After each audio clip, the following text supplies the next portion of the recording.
विश्व के सभी मानवों का कल्याण करने के लिए जिस महापुरुष ने बुद्ध धर्म की स्थापना की, ऐसे महाकारुणिक तथा गौतम बुद्ध और बुद्ध का पूरे विश्व में प्रचार करने में उनका बहुत बड़ा योगदान रहा, ऐसे सम्राट अशोक और आधुनिक काल में जिस देश से बुद्ध धर्म लुप्त हो गया था, ऐसे भारत देश में 20वीं सदी में बुद्ध धर्म की स्थापना करने का, बुद्ध धर्म का फिर से आगमन जिन्होंने किया, उनका रिवाइवल, जिसको हम कहते रिवाइवल किया, ऐसे डॉक्टर बाबा साहब अम्बेडकर, इन सभी महापुरुषों के विचारों को, उनके कार्यों को मैं अभिवादन करता हूं। नमो बुद्धाय, जय भीम। बुद्ध विहार समन्वय समिति द्वारा आयोजित तीसरा बुद्ध विहार का राष्ट्रीय अधिवेशन यहाँ संपन्न हो रहा है। इस अधिवेशन के अध्यक्ष पूजनीय भिक्खु वीररक्षिता महास्तवीर बनते डॉक्टर चंद्रबोधि भिक्खु ज्ञानरक्षी एवं भिक्खु संघ, इस अधिवेशन के प्रमुख अतिथि कॉमरेड धनाजी गुरव, और यहाँ जो अधिवेशन संपन्न हो रहा है उसके उस समिति के जो अध्यक्ष हैं हमारे गुरुवर्य डॉक्टर प्राचार्य एम.ए. वाउर सर। इस बुद्ध विहार समिति की जिस स्थापना जिन्होंने की और पिछले कई सालों से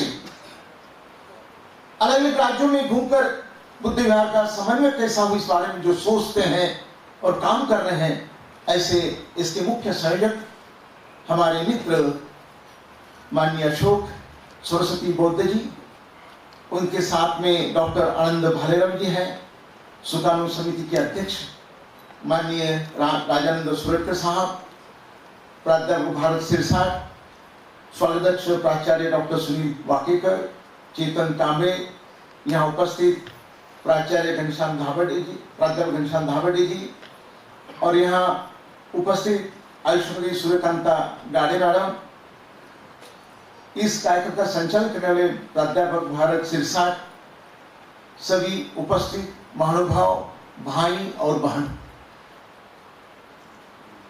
जिस शहर को बुद्ध धर्म की विरासत रही,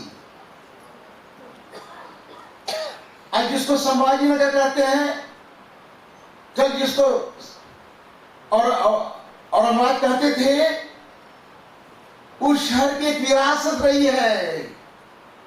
वो विरासत बुद्ध की विरासत है।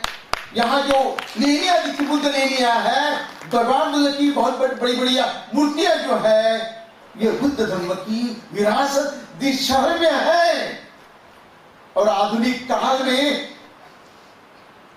इस बुद्ध के विचारों को पूरे विश्व, पूरे देश में ले जाने का काम जिस महापुरुष ने किया, उस महापुरुष की कर्म भूमि भी यही भूमि रही है। ऐसे भूमि में, जिस भूमि को बुद्ध धर्म की विरासत रही, हमारे सामने जिस जात की वो विरासत है, और आधुनिक काल में जो बाबा साहब की विरासत मिलिंद महाविद्यालय एवं जो परिसर है, जिस परिसर को हम नागसेन परिसर कहते हैं, ये विरासत हमारे सामने इस देश, इस शहर में है। उस शहर में बुद्ध विहार समन्वय समिति का ये अधिवेशन हो रहा है। इसका मुझे लगता है इसका संबंध है, क्योंकि बुद्ध विहार का समन्वय केवल विहारों का समन्वय नहीं है। इस विहार में काम करने वाले जो लोग हैं, विहार चलाने वाले जो लोग हैं, उन लोगों का ये समन्वय है, ये सही मायने में भौतिक लोगों का, भौतिक बातों का समन्वय नहीं है, जितने जागते लोगों का और उनके कार्यों का, उनके विचारों के आदान प्रदान का यह समन्वय है, ऐसा मैं मानता हूं।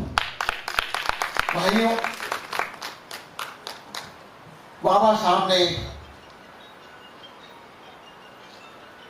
अपने सायंकाल में, अपने आखिर के दिन में एक बहुत बड़ा काम किया। यदि बाबा साहब वो काम नहीं करते तो जैसा कि अशोक बौद्ध साहब ने बताया कि आज भी हमारी परिस्थिति दूसरे के जो शेड्यूल कास्ट लोग हैं, जिन्होंने बुद्ध धर्म को नहीं अपनाया, उनकी जो हालत है वैसी ही हमारी हालत होती थी।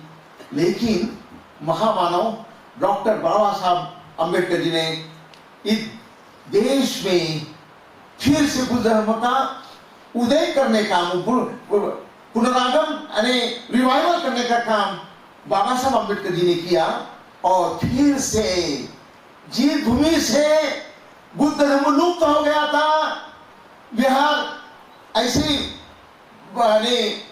जंगल में थे जिसको पता, पुरानी जो बिहार के लोगों को पता नहीं था, ऐसे भारत से फिर से बुद्धं शरणं गच्छामि यह स्वर गूंजने लगा, क्योंकि बाबा साहब ने 20वीं सदी में जो धम्म क्रांति की, जो धम्मचक्र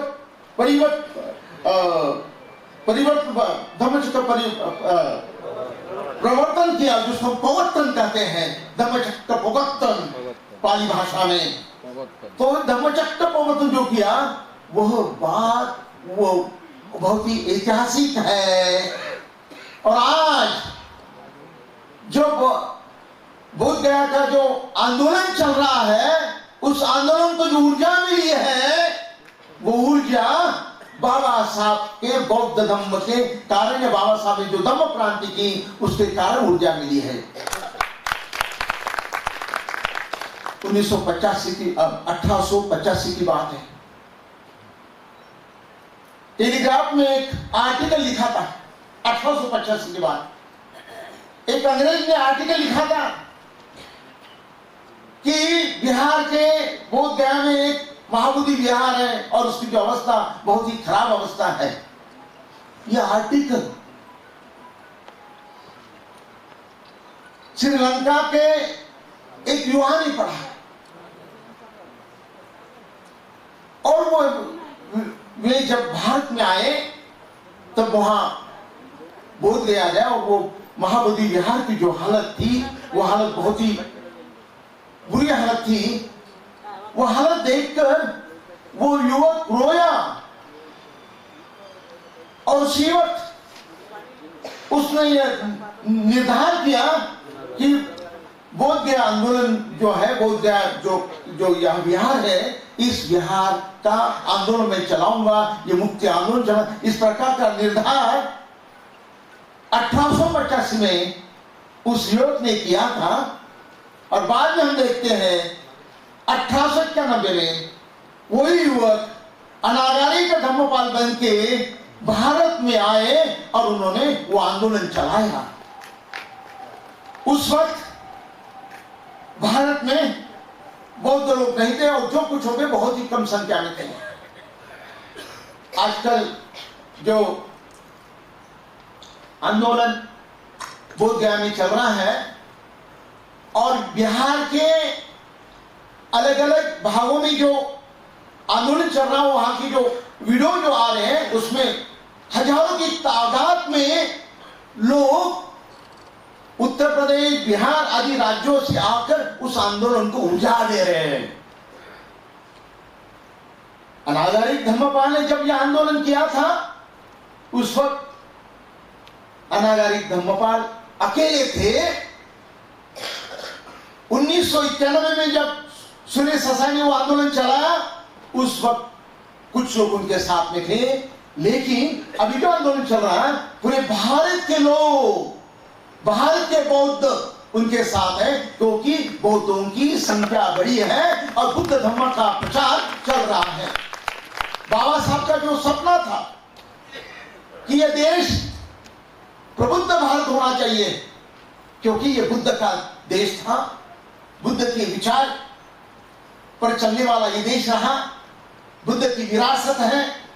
और आज सही मायने में इस भारत को तरक्की करने के लिए, प्रगति करने के लिए, यहाँ की जो सामाजिक और बाकी जो सांस्कृतिक समस्याएं जो है उससे बाहर निकलने के लिए बुद्ध धर्म ही महत्वपूर्ण होगा। बुद्ध के सिवाय इस देश का विकास नहीं होगा। ये बात बाबा साहब ने अपने ध्यान में रखी और इस देश को प्रबुद्ध भारत बनने का उन्होंने जो निर्धार किया था, उसी का आज जो फल है कि आज बुद्ध विहार समन्वय समिति का यह तीसरा राष्ट्रीय अधिवेशन हो रहा है।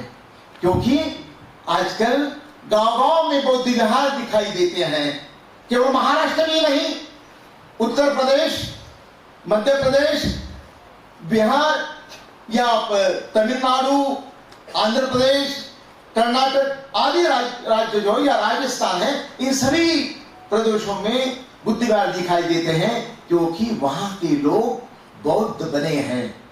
अभी यहां आज के जो प्रमुख अतिथि माननीय धनाजी गुराव जी ने जो भाषण दिया और उन्होंने कहा कि ओबीसी लोग बुद्ध धर्म के तरफ आना चाहिए।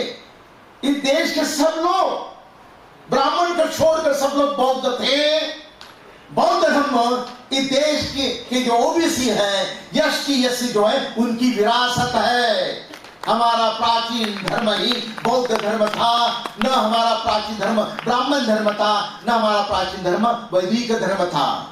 हिंदू धर्म नाम भी नहीं है, कहीं भी पुराने जो भी हिंदू जो ब्राह्मणी ग्रंथ उसमें कहीं हिंदू नाम नहीं है। ये अभी भी दिया हुआ नाम है, जानबूझकर दिया हुआ नाम है। वो वैदिक धर्म था, उसके पहले वो बाद में ब्राह्मणी धर्म बना। तो ये ब्राह्मणी और वैदिक धर्म है ये धर्म। लेकिन यहाँ इस देश के जो मूल निवासी है, जो एससी, एसटी, ओबीसी और बाकी जो लोग हैं, उन लोगों का धर्म बौद्ध धर्म था। ये बात इतिहास ने स्पष्ट कर दिए हैं। तो इसलिए बाबा साहब का जो विचार कि देश को प्रबुद्ध भारत बनाना है, और बाबा साहब ने कहा कि बुद्ध विहार होना चाहिए। भाइयों, इस देश का इतिहास गवाह है, इस देश का इतिहास गवाह है, इस विश्व का इतिहास गवाह है।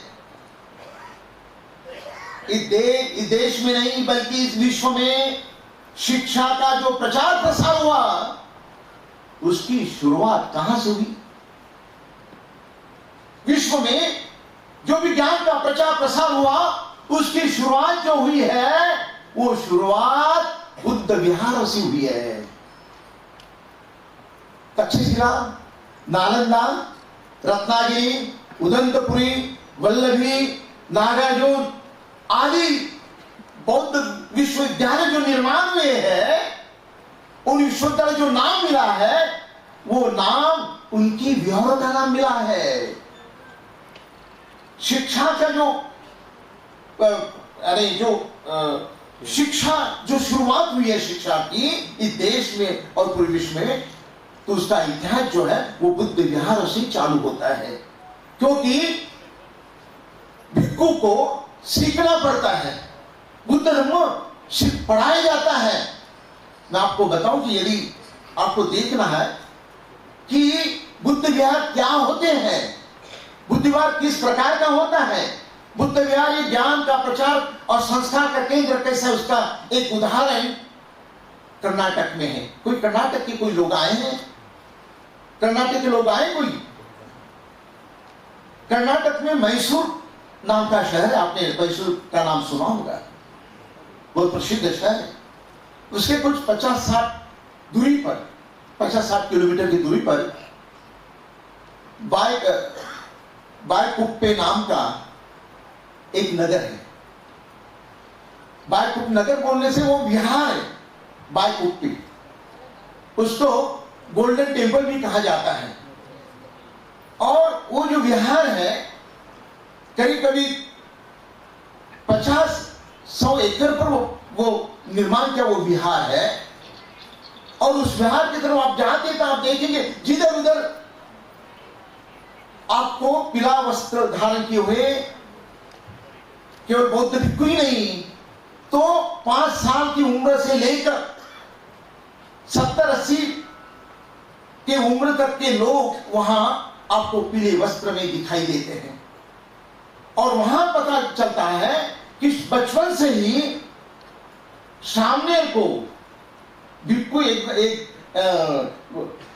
दीक्षा ली और भिक्षु मैंने ऐसा नहीं, उसको पहले कुछ साल तक सामने रहना पड़ता है। सामने लेकर जो शिक्षा ग्रहण करनी पड़ती है, बुद्ध धर्म की जो शिक्षा वो ग्रहण करनी पड़ती है, उसको पढ़ाया जाता है और बाद में वो भिक्षु बनता है। जो बचपन से ही सील ग्रहण करता है, परिवार के बाहर रहकर विहार में रहकर बौद्ध भिक्षु के मार्गदर्शन में शिक्षा ग्रहण करता है, वो जो बौद्ध भिक्षु होता है तो उसमें सील और बाकी उसका जो वर्तन है वो अलग प्रकार का होता है। और ऐसा भिक्षु जब समाज में जाता है तो उसका जो प्रभाव है वो प्रभाव भी बहुत ही अलग प्रकार का होता है। और इसलिए बौद्ध विहार है ये केवल इमारत नहीं है। बौद्ध विहार यह एक जीता जागता बौद्धों का संस्कार केंद्र, ज्ञान का केंद्र है। और ये विरासत 2500 साल से आज तक चलती रही है। और इसलिए इस देश को आगे ले जाने के लिए, इस देश के सभी लोगों का कल्याण करने के लिए बुद्ध धर्म की आवश्यकता है। और इसीलिए बाबा साहब ने अपने जिंदगी के आखिर का जो वक्त था उस वक्त में उन्होंने हमें बुद्ध धर्म की दीक्षा दी। ये बात एक क्रांतिकारी बात थी, एक ऐतिहासिक घटना थी। और इस कारण इस देश के बुद्धिज्म में और इस देश के सामाजिक सांस्कृतिक परिस्थिति में काफी परिवर्तन आया है। दिनों दिन विहारों की संख्या बढ़ती जा रही है, दिनों दिन लोगों की संख्या बढ़ती जा रही है। केवल महाराष्ट्र में नहीं, उत्तर प्रदेश और बाकी अलग अलग राज्यों में यह संख्या बढ़ती जा रही है। इसका कारण यह है कि लोग बुद्ध धर्म के तरफ आकर्षित हो रहे हैं, बुद्ध धर्म की दीक्षा ले रहे हैं, बुद्ध धर्म को ग्रहण कर रहे हैं और बुद्ध धर्म की दिशा की ओर बढ़ रहे हैं। ये बात हमें स्पष्ट दिखाई देती है। और इसीलिए बुद्ध धर्म के संदर्भ में कुछ बातें ख्याल में रखना, ये ध्यान में रखना बहुत आवश्यक है। बाबा साहब ने बुद्ध धर्म की दीक्षा देने के बाद इस प्रकार का प्रचार हुआ कि बाबा साहब का जो बुद्ध धर्म है वो अलग है, ये ना हीनयान है, महायान है, ये अलग है। इस प्रकार का भी प्रचार कुछ लोगों ने किया था। बाबा साहब ये सही मायने में पहले से ही बौद्ध हो चुके थे।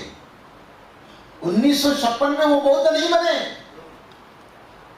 भाइयों, उन्होंने दीक्षा ली और दी, लेकिन विचारों से और अपने वर्तन में उन्होंने जो बुद्ध धर्म जो अपनाया वो बहुत पहले से 1929-30 से ही हमें दिखाई देता है कि बाबा साहब ने बुद्ध धर्म को पहले से ही अपनाया था। क्योंकि 1935 में उन्होंने अपने घर का जो नाम रखा राजगुरु रखा था और उनका जो पुस्तकालय था उस पुस्तकालय में बुद्ध की मूर्ति थी। और इतना ही नहीं तो 1937 में बाबा साहब ने मुक्तिकोण पते ये जो प्रसिद्ध भाषण दिया था, ये भाषण आपने यदि पढ़ा हो तो उस भाषण के अंत में बाबा साहब ने एक उदाहरण दिया है। और वो उदाहरण किसका दिया है?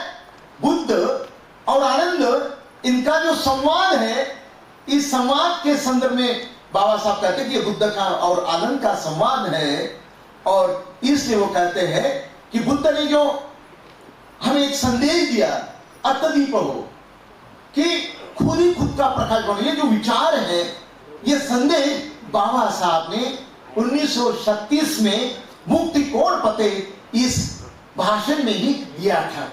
उसके बाद कई ऐसे उदाहरण कि बाबा साहब ऐसे बुद्ध धर्म के तरफ गए, तो हम लोग को मालूम है। तो बाबा साहब ने जानबूझकर हमें बुद्ध धर्म दिया, क्योंकि केवल अस्पृश्य लोगों का ही नहीं, इस देश में एक अलग कल्चर, एक संस्कृति, जो बौद्ध संस्कृति, जो देश की संस्कृति रही, उसका बाबा साहब विकास करना चाहते थे। और इसलिए कई लोगों ने यह भी कहा कि बाबा साहब का नवयान है। तो बाबा, और आप सभी को मालूम है कि विष्णु का 10 बुद्ध को विष्णु का अवतार माना जाता है। क्यों? ये सब कैसी गलत बातें हैं। इस संदर्भ में बाबा साहब ने बुद्ध एंड धम्मा, ये जो किताब लिखी है, इस किताब में उन्होंने एक कसौटी दी है। वो कसौटी बहुत ही महत्वपूर्ण है। बाबा साहब ये कहते हैं कि किस बात को हमने बुद्ध की बात या बुद्ध के वचन मानना चाहिए। तो बाबा साहब ये कहते हैं कि जो भी बुद्धि संगत या तर्क संगत नहीं है, जो भी हमें बुद्धिज्म में कुछ बातें ऐसी दिखाई दी जो बुद्धि संगत और तर्क संगत नहीं है, बाबा साहब कहते हैं कि यह बुद्ध की बात नहीं है। त्रिपिटक के संदर्भ में बाबा साहब कहते हैं कि त्रिपिटक में जो बुद्ध, उसको त्रिपिटक को कहते हैं कि बुद्ध विचार है। तो बाबा साहब कहते हैं कि बुद्ध विचार जो है, ये विचार की कसौटी है। यदि वो बुद्धि संगत नहीं है, तर्क संगत नहीं है, तो उसको हम मान नहीं, वो बुद्ध के विचार है ऐसा हमने नहीं मानना चाहिए। यदि वो बुद्धि संगत है, तर्क संगत है, तो उसको उसी वक्त वो बुद्ध के विचार हमने मानना चाहिए, ऐसे बाबा साहब कहते हैं। दूसरी और एक कसौटी उन्होंने दी कि बुद्ध का जो विचार है वो किस संदर्भ में था। बाबा साहब कहते हैं कि बुद्ध ने बेकार की बातें कभी नहीं की, बेकार की चर्चा नहीं की। बाबा साहब कहते हैं कि बुद्ध की चर्चा किस संदर्भ में थी? आदमी के कल्याण के संदर्भ में। आदमी के कल्याण के जो लाभदायी बातें थी, वही लाभदायी बातें उन्होंने बुद्ध ने की थी। और उसी को हम बुद्ध वचन कर सकते हैं या स्वीकार कर सकते हैं। और तीसरी एक कसौटी बाबा साहब ने हमारे सामने दी, वो यह है कि बाबा साहब ने दो अपने विचारों, बाबा साहब कहते हैं कि बुद्ध ने अपने विचारों को दो भागों में बांटा था। पहला भाग यह था कि जिस विचारों के संदर्भ में वो निश्चित थे, उस संदर्भ में उन्होंने निश्चित अपने विचार व्यक्त किए। और दूसरा भाग जो है, जिस विचारों के संदर्भ में बुद्ध निश्चित नहीं थे, उस संदर्भ में बाबा साहब ने निश्चित विचार नहीं रखे। तो पहला जो भाग है, जो निश्चित विचार है, उसमें परिवर्तन नहीं कर सकते। लेकिन दूसरा जो भाग है, जिसमें जो बुद्ध के संदर्भ, बुद्ध अनिश्चित विषयों के बारे में जो विचार रखते हैं, उसमें बदल कर सकते हैं। तो इस प्रकार की बातें बाबा साहब ने हमारे सामने रखी है। और इसलिए बुद्ध धर्म में जो कर्मकांड है और ये जो बाकी की कई जो बातें हैं, वो बातें जो बुद्धि संगत नहीं है, तर्क संगत नहीं है, ऐसे बातों से हमें सावधानी बरतनी चाहिए। इस प्रकार का संदेश बाबा साहब ने हमें दिया है। और आज का जो बुद्ध धम्म है, आज बुद्ध धम्म ये केवल इस देश तक सीमित नहीं रहा। बुद्ध धम्म पूरे ये विश्व धम्म बना है। कल परसों की आपने बात देखी होगी कि बाबा साहब ये भी भारत तक मर्यादित नहीं है। बाबा साहब के ये विचार है, ये विचार मानव के कल्याण के लिए, मानव के अधिकार के लिए है। इसलिए बाबा साहब अभी ग्लोबल बने हैं। अमेरिका हो, इंग्लैंड हो, उत्तर कोरिया हो, जापान, श्रीलंका, चीन, आदि देशों में उनके विचारों को अपनाए जाते हैं। और अभी पिछले हफ्ते में उत्तर कोरिया में आपने देखा वो वीडियो, यदि आपने देखा हो कि उत्तर कोरिया के डिक्टेटर, बादशाह, राजा किम जोंग जो है वो बहुत ही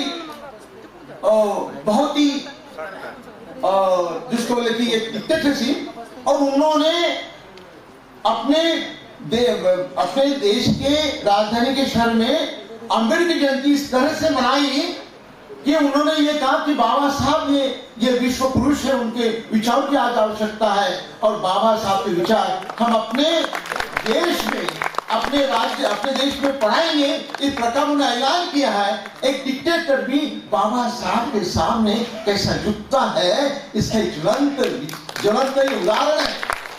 और इसीलिए बाबा साहब ने जो विचार रखे हैं, और आज यहाँ जो सम्मेलन संपन्न हो रहा है कि बुद्ध विहारों का समन्वय होना आवश्यक है। इसका कारण यह है कि हमें बुद्ध धर्म जो है और बुद्ध धर्म की संस्कृति है उसको आगे ले जाना है, हमें रुकना नहीं है, हमें आगे ले जाना है। हमें आधुनिक काल में बुद्ध धर्म की एक कल्चर निर्माण करना है। ये कल्चर निर्माण करने की बात है, और इसलिए मैं बुद्ध विहार समन्वय समिति के अध्यक्ष माननीय अशोक बौद्ध जी को धन्यवाद देता हूं कि उन्होंने ये अपने सामने जो एक संकल्प लिया, और उन्होंने कहा कि ये जो बात केवल विहारों का समन्वय नहीं है, यह हमें बुद्धिस्ट जो कल्चर है, बुद्धिस्ट जो विरासत जो है, वो आधुनिक काल में कैसा इस प्रकार कल्चर हमें निर्माण करना है। तो इसलिए मुझे लगता है कि आधुनिक काल में हमारी जो संस्कृति है, बुद्धिस्ट संस्कृति, उस बुद्धिस्ट संस्कृति को आगे ले जाने के लिए, उनका विकास करने के लिए हमारा जो कर्तव्य क्या होना चाहिए, और आज की जो विहारों की जो परिस्थिति है, विहारों की जो समस्या है, उसको हम कैसे हल करना चाहिए, क्योंकि यह समस्या में हल करना ही पड़ेगी। यदि हम समस्या हल नहीं करते, हम आगे नहीं जा सकते। हम लोगों में मतभेद हो सकते हैं कुछ, लेकिन जब हम सामाजिक या धर्म के क्षेत्र में आते हैं तो अपने जो मतभेद है वो बाजू में रखकर हमें धर्म को आगे बढ़ाना है। हमें धर्म की जो संस्कृति है, जो बाबा साहब की जो इच्छा थी कि देश को प्रबुद्ध भारत बनाना है, वो प्रबुद्ध भारत बनने में बुद्ध विहारों की जो भूमिका है, वो भूमिका बहुत ही महत्वपूर्ण और ऐतिहासिक है। उस दृष्टि से हम सभी लोगों ने सोचना चाहिए, और बुद्ध विहार का समन्वय करके ये जो बुद्धिस्ट कल्चर जो है, बौद्ध संस्कृति है, इस संस्कृति आगे ले जाने के लिए हम सभी को इकट्ठा कर काम करने की ऊर्जा ऐसे सम्मेलन से, ऐसे अधिवेशन से मिलती है। और इसलिए इस सम्मेलन का जो आयोजन किया गया है, इस सम्मेलन को यशस्वी बनाने में जिन जिन लोगों ने परिश्रम लिया है, उन सभी को मैं धन्यवाद देता हूं, और आप सभी को धन्यवाद देता हूं कि आप सही मायने में बौद्ध है।